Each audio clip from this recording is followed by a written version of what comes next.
আবু সাঈদ খুদরি রাদিয়াল্লাহু আনহু থেকে বর্ণিত, নবী সাল্লাল্লাহু আলাইহি ওয়াসাল্লাম বলেন, দাজ্জালের আবির্ভাব হলে মুমিনদের মধ্য থেকে একজন মুমিন তার দিকে অগ্রসর হবে।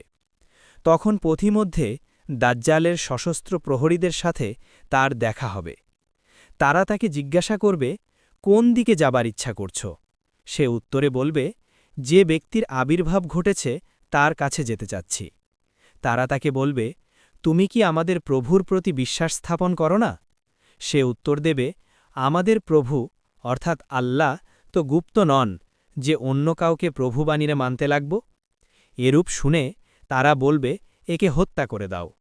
তখন তারা নিজেদের মধ্যে একে অপরকে বলবে, তোমাদের প্রভু কি তোমাদেরকে নিষেধ করেননি যে তোমরা তার বিনা অনুমতিতে কাউকে হত্যা করবে না? ফলে তারা ওই মুমিনকে ধরে দাজ্জালের কাছে নিয়ে যাবে।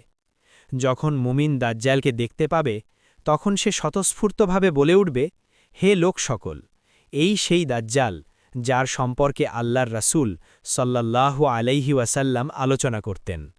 তখন দাজ্জাল তার জন্য আদেশ দিবে যে ওকে উপুড় করে শোয়ানো হোক। তারপর বলবে, ওকে ধরে ওর মুখে মাথায় প্রচণ্ডভাবে আঘাত করো। সুতরাং তাকে মেরে মেরে তার পেট ও পিঠ চওড়া করে দেওয়া হবে। তখন সে প্রশ্ন করবে, তুমি কি আমার প্রতি বিশ্বাস রাখো?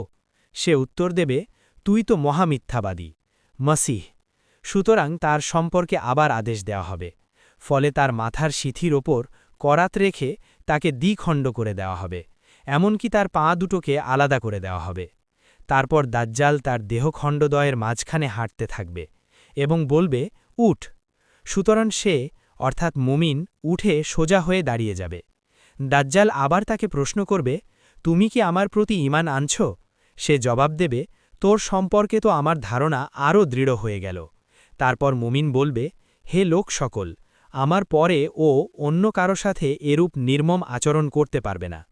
সুতরাং দাজ্জাল তাকে জবেহ করার মানুষে ধরবে, কিন্তু আল্লাহ তার ঘাড় থেকে কণ্ঠাস্থি পর্যন্ত তামায় পরিণত করে দেবেন। ফলে দাজ্জাল তাকে জবেহ করার কোনো উপায় খুঁজে পাবে না। তারপর তার হাত পা ধরে ছুঁড়ে ফেলে দেবে।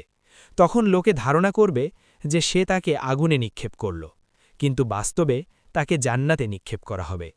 অতঃপর রাসূলুল্লাহ সাল্লাল্লাহু আলাইহি ওয়াসাল্লাম বললেন, বিশ্ব চরাচরের পালনকর্তার নিকট ওই ব্যক্তি সবার চেয়ে বড় শহীদ।